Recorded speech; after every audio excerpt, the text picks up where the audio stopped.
Sorry. But his name is Damian Iyakaremye. Yes. Is that how it's? Yes, it is. And he is the lecturer at the University of Rwanda. He is the head of the nutrition department and nutrition and dietetics since 2012. He is an advisor of the Rwanda Nutrition Society. He teaches at the School of Public Health, the College of Medicine and Health Sciences at the University of Rwanda, where he has been a nutritionist and taught since 1986. A very experienced speaker. I don't want to take any more of your time. If you want to say more about yourself, you're very welcome. Welcome. Let's welcome Damian with an applause, please. Thank you, Erwin. You have said everything. I can translate for those who speak French. Je m'appelle Iyakaremye Damien, enseignant à l'Université nationale, à l'Université du Rwanda, à l'Université du Rwanda, Collège de médecine et sciences de la santé. L'école de santé publique. Je suis chef de département de nutrition et diététique. Ce collège est ici à Remera. Je n'irai pas plus loin que ça. D'habitude, je parle français, mais je vais essayer de bégayer en anglais comme c'est recommandé. I'm going to try to speak English, but I'm French speaking usually. The topic is the role of NGO in the improving nutrition, in the brief. NGOs can improve nutrition in the different activities and change some behavior which can lead to a good nutrition of the population. I'm going to start by some definitions. Food security, food and nutrition security. What is it? Food security is fulfilled when all people at all time have physical, social, and economic access to food. This food have to be safe and consumed in sufficient quantity and quality to meet the dietary needs and food preference. And this food has to be supported by an environment of adequate sanitation, health service and care. And this food has to allow people to have a healthy and active life. If we have some people who do not have enough food, you have not food security. If you have any period in the year where people do not have enough food, don't have food security, food and nutrition. It is all people, children, older people, adult, females, all people have to have enough food at all time to talk about food security. Other definitions, I'm going to talk about hunger or lack of enough food. Hunger is a subjective sensation of an individual after a certain period without eating. It is the equivalent of lack of food or caloric or chronic calorie deficiency. Malnutrition, it is a group of disease. It is not a disease, malnutrition. It is a group. In malnutrition, you have undernutrition, you have overnutrition, and micronutrient deficiency. Undernutrition, it is the result of insufficient intake of nutritional energy or nutrients. Undernutrition, it's a result of insufficient intake of nutritional energy or nutrient. Undernutrition can be caused also by inadequate health and hygienic conditions. Meaning that when you have, especially children who are frequently sick, this situation of sickness led to undernutrition. Diarrhea, vomiting, those different situations can lead to undernutrition. After undernutrition, we have opposite, it is overnutrition or obesity.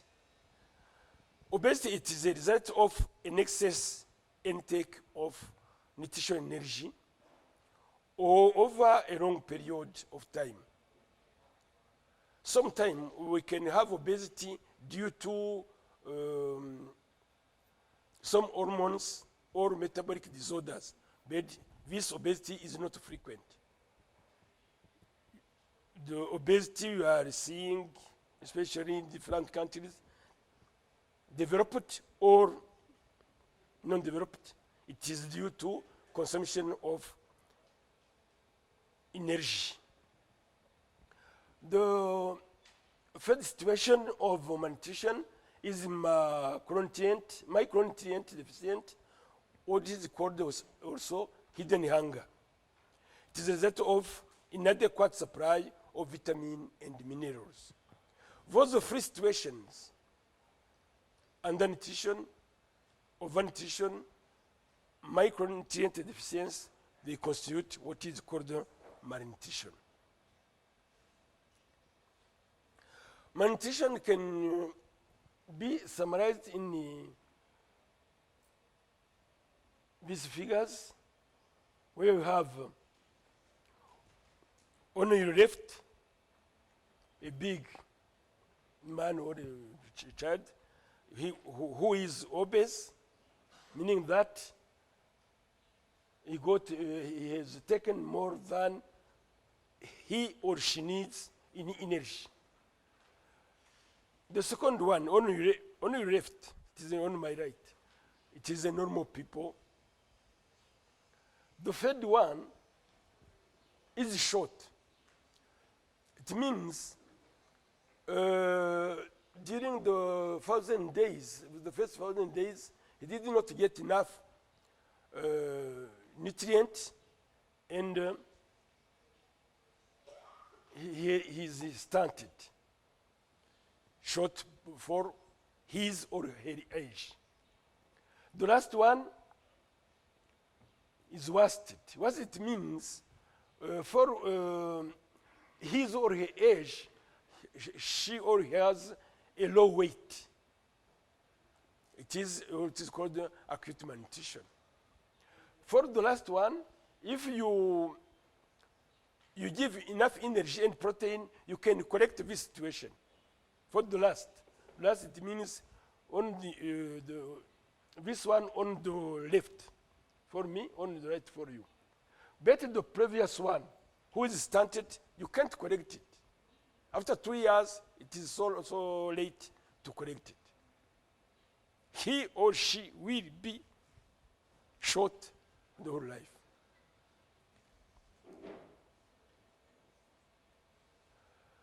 We have this triple burden of malnutrition, undernutrition, and micronutrient deficiency. They are all two deficiencies in energy, mineral, and vitamin. And we have the third one, which is obesity. Now in developing countries, it is increasing rapidly. Even in our country, in Rwanda, we have this double burden of obesity and undernutrition, because we have stunting and you have some people who are obese. Obesity led to another situation. It creates what is called non-communicable disease, diabetes, hypertension, and so on. And unfortunately, those non-communicable disease, they are responsible of death of 75% of death globally, not in Rwanda, globally. Sometimes you can have in a same family, a same region, same country, those three situations. It was what I was saying. In Rwanda, we have undernutrition, stunting, 38% for under 5. We have in town approximately 29% of obese women, and here in hunger also, they are especially anemia. What about the malnutrition in Africa? I have told about it in general. In Africa, we have the same problem, especially in the countries of Sub-Saharan Africa, where we have the highest rate of this malnutrition. This burden also is found for 33% of childhood death linked with undernutrition in Sub-Saharan Africa. They are a lot. 17 countries. I will not account them. You can see those who are in red. They have more than 30% of malnutrition. Those who are in the orange color, they have more than 40%, sorry, 40%. In the green, those are countries which do not have a high rate of malnutrition. If you see, the Maghreb or Arab countries are not on this map. The cost of malnutrition.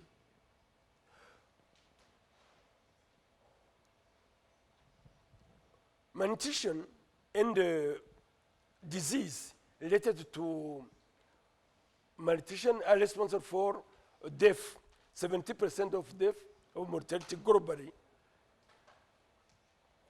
We have a loss of 11% of GDP annually in Africa and Asia because of malnutrition. You will ask me why? Because people who are malnourished do not work enough.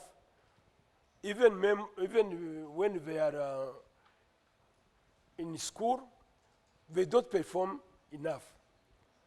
Preventing malnutrition delivers $16 malnutrition. You are not expending, you are investing. Because what you invest, you will have it as work, as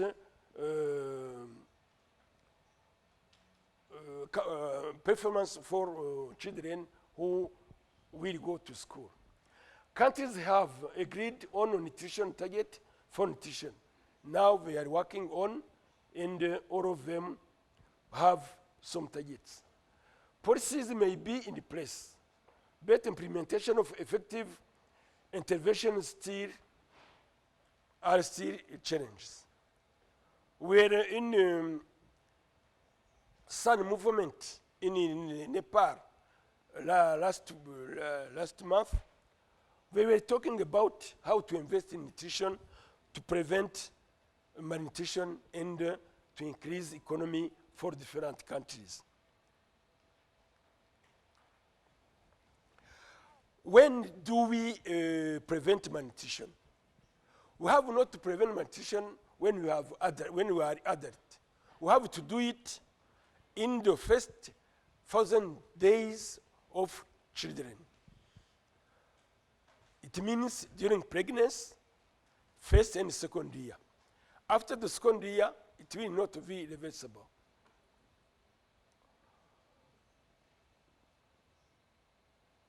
The consequences of malnutrition during this period are largely irreversible. You can correct them.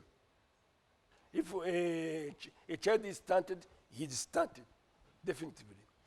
Improving nutrition during this critical window has potential to save lives because you are preventing adverse disease which could lead to death. It helps children develop fully and thrive and deliver greater economic prosperity. It means countries have to invest in those first 1,000 days to correct or to prevent on any form of malnutrition, even obesity. To prevent obesity, you have to work before, during this period.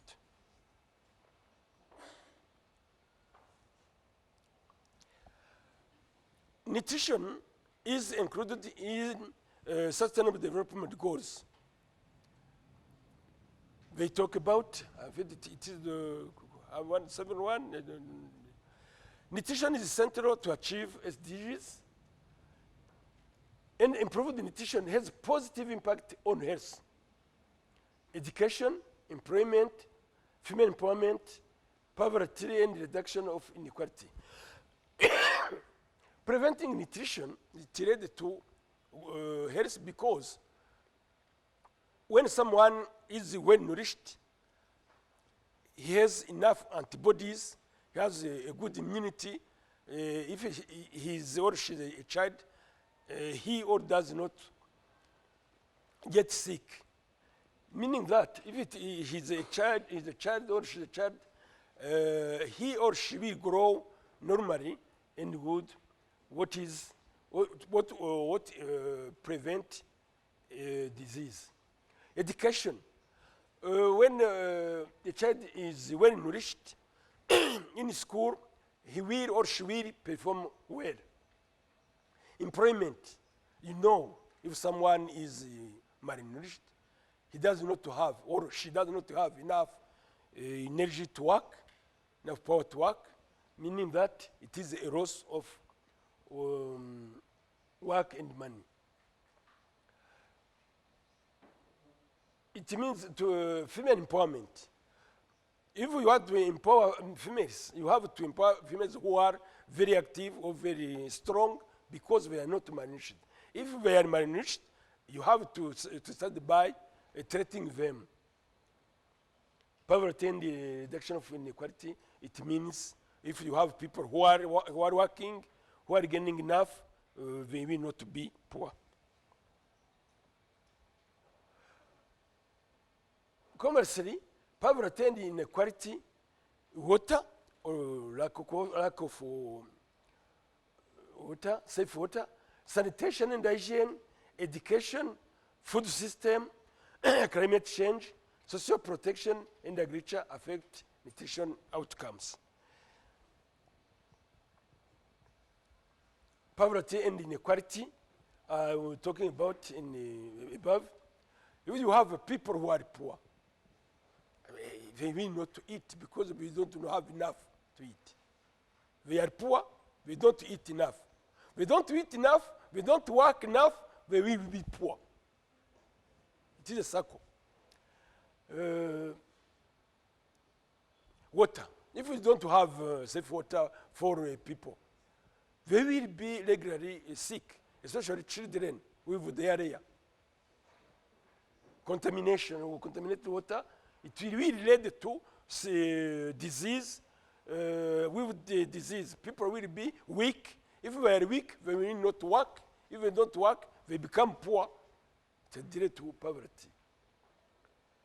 It is sanitation and hygiene. Education. I was talking about education. When you have people who are not, who are malnourished, especially children, they can perform enough in school because brain develop in the first 1,000 days. If brain is not developed, children will not have enough capacity to learn, meaning that education will be a problem. Food system. You are going to talk during 3 days about agriculture and the food system. Food system will be well implemented if we have people who are active, who are strong, who can work, who can produce enough. If they don't produce, food system will be cut. Climate change, it is a problem. You will talk about climate change. If we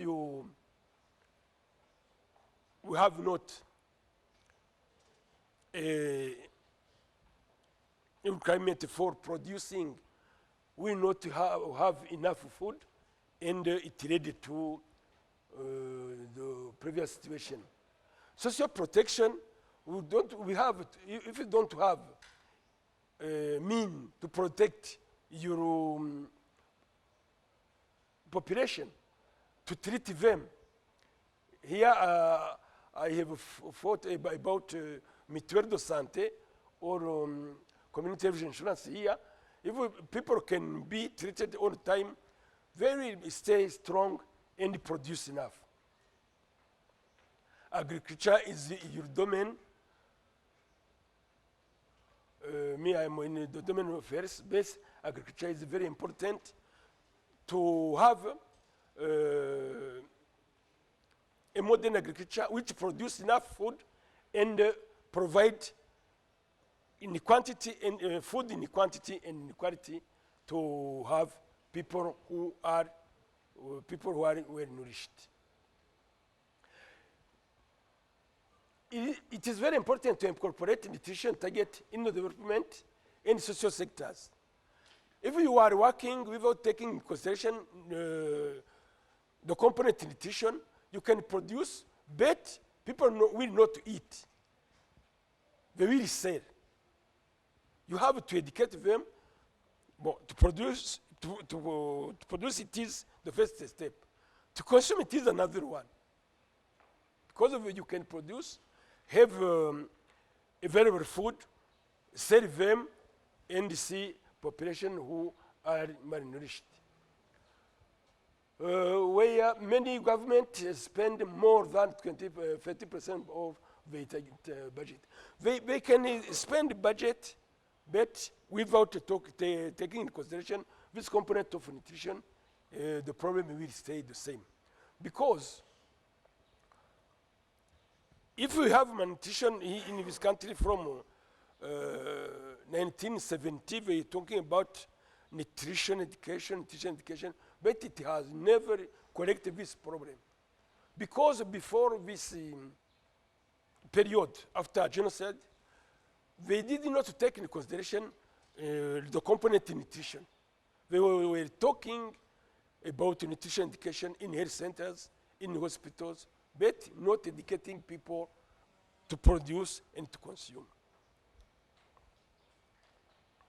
Now we have a chance. We have reduced our stunting in this country. In 2005, it was 52%.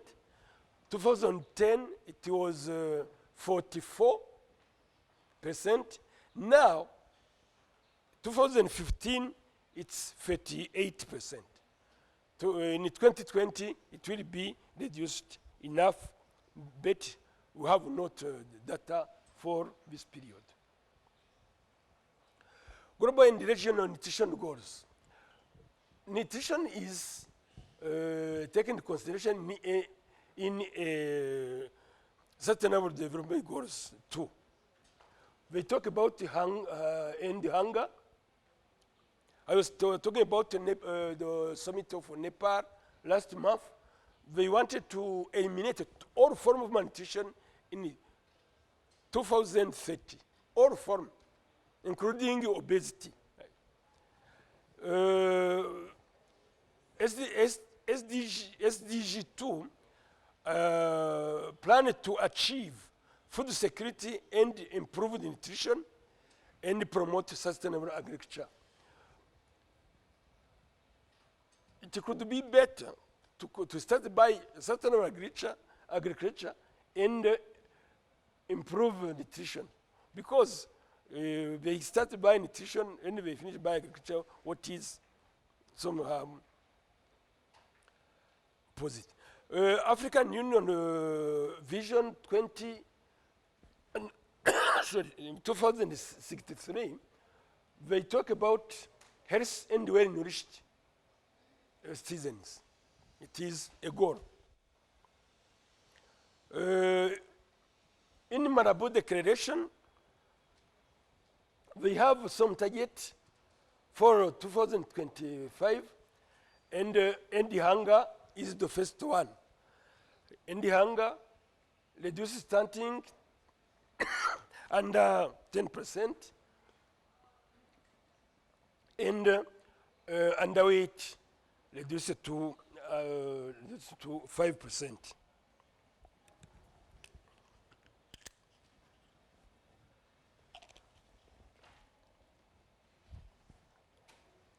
Well, you see that globally,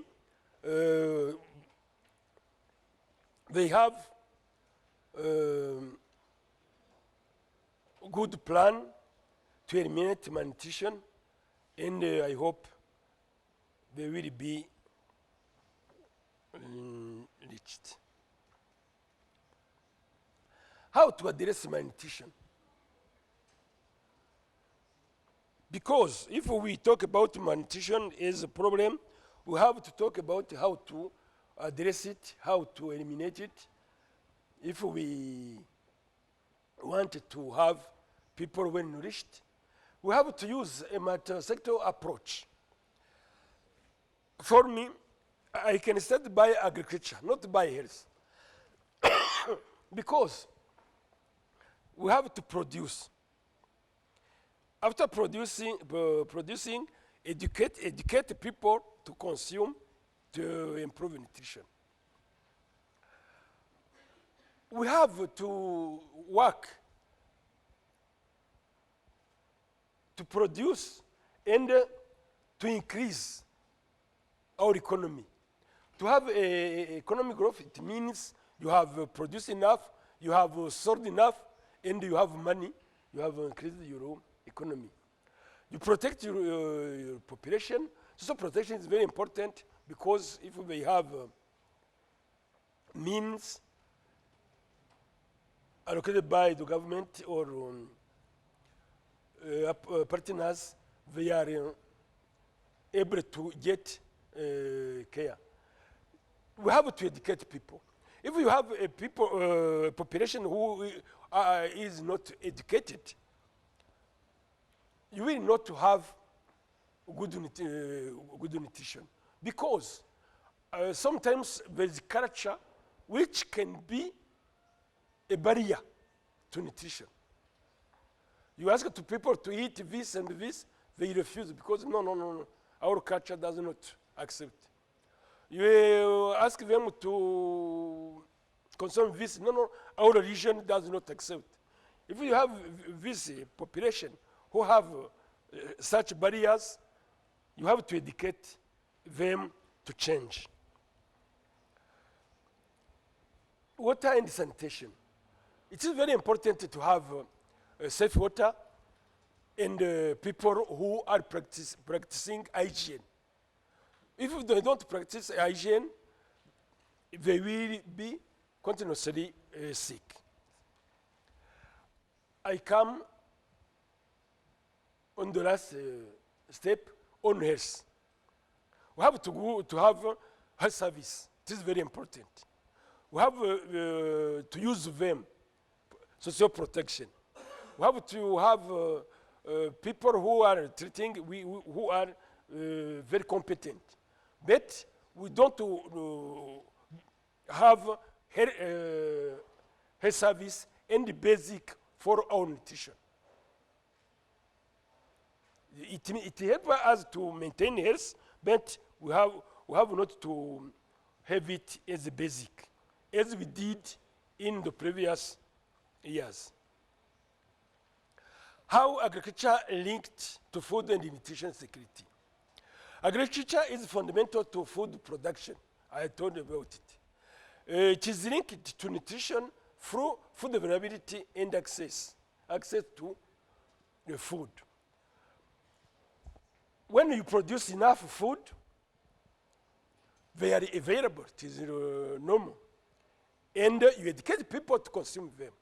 You can have food available and accessible, but people do not eat them. You have to educate people to consume those food. Availability and access to of food do not always lead to good nutrition, because you can have them and not consumed because of different barriers I have talked about. Agriculture has a good impact on health-related outcomes. It is the reason why I have said by agriculture, not by health. Because we have to improve health.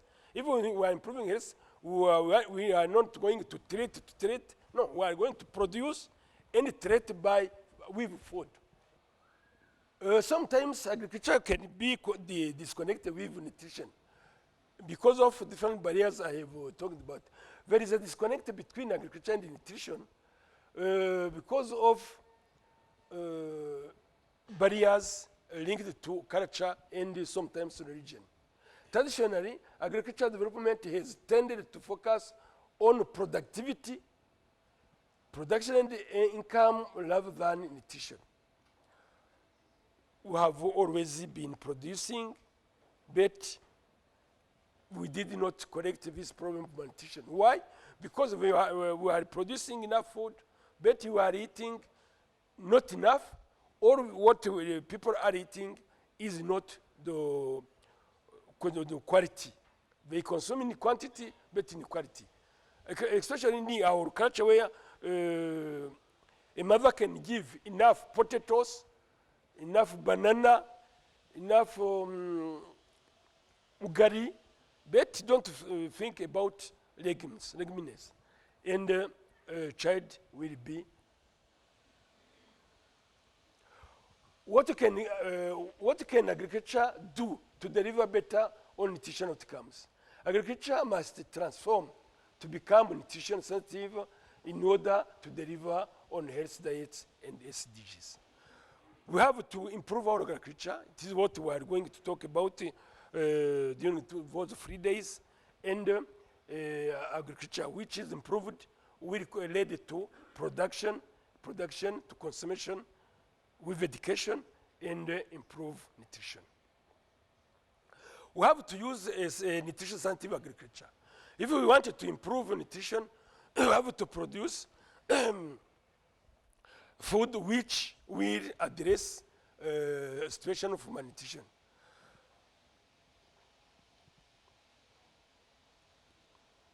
Agriculture have to use an approach that addresses potential disconnect between agriculture and nutrition. What it means to produce good food who are in quality, and to educate people to seek them. It has to seek to ensure production and purchase of a variety of affordable, nutritious, culturally appropriate, and safe food. Meaning that you can produce food and then not be eaten. If you are in a Muslim country, you can produce enough pork, no one will consume it. It is an example. This nutrition scientific agriculture has to produce enough food, enough in quality and in quantity to meet the requirement of the population.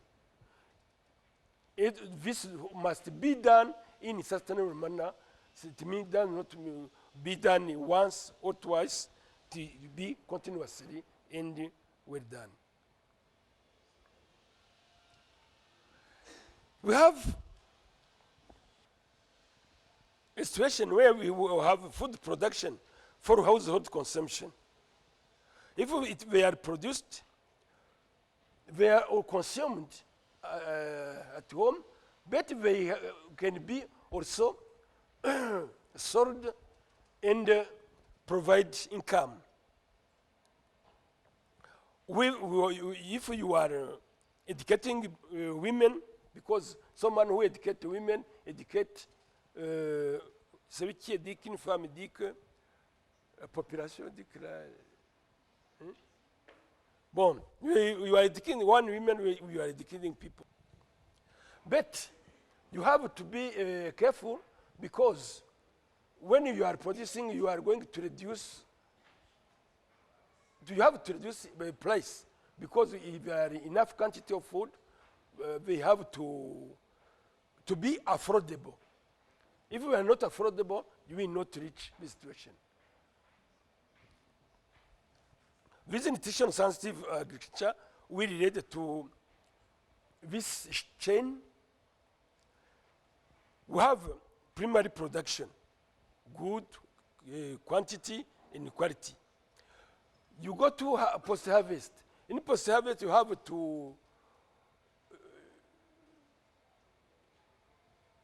maintain this chain, because if in post-harvest you can lose your food because they are not safe, if they are contaminated by some microbe.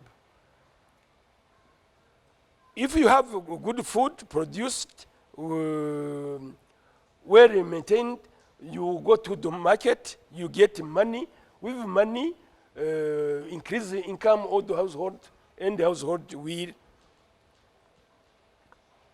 utilize this money to improve or to diversify the consumption.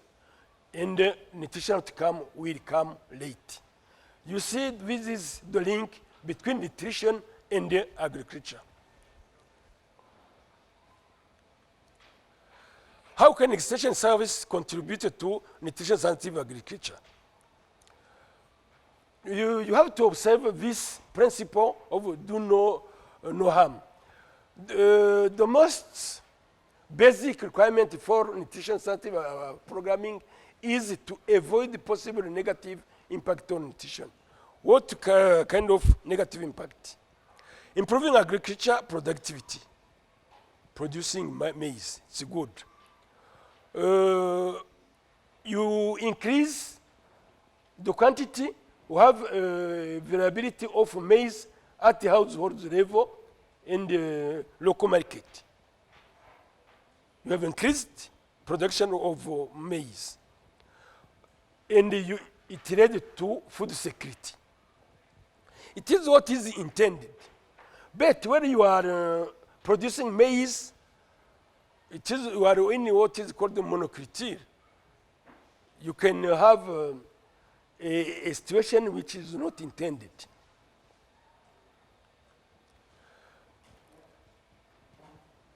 The situation which is not intended, it is to have maize only in the household and lack of data diversity, because you have this maize, which is one. And if you don't have data diversity, you have a consequence of micronutrient deficiency. It means with availability of maize, you have to sell this maize and to get income, with income to buy other food to diversify. Another intended pathway, it is to increase production and overloading women. When you are overloading them, you reduce the time to care children, and that it leads to malnutrition. You have to be careful when you do it. Food safety. We have a microbe called aflatoxin, which can attack your maize or your product and render it not consumable. Or if you consume it, it will be not safe. It can lead to stunting. When maize are contaminated with aflatoxin, you can't decontaminate them. It is irreversible also. Good hygiene and a good hygiene, lack of hygiene can lead to stunting. And the good hygiene, it is a procedure to cut this way to children. We have faces which can go through fluid, fingers, flyers, food to children. Which child will be stunted. If you have water which is not safe, contaminated, it will be the problem. To have a child who are well nourished, you have to cut this channel and protect him by a good hygiene. And if to have a good hygiene, you have to educate head mother. Education will be very important.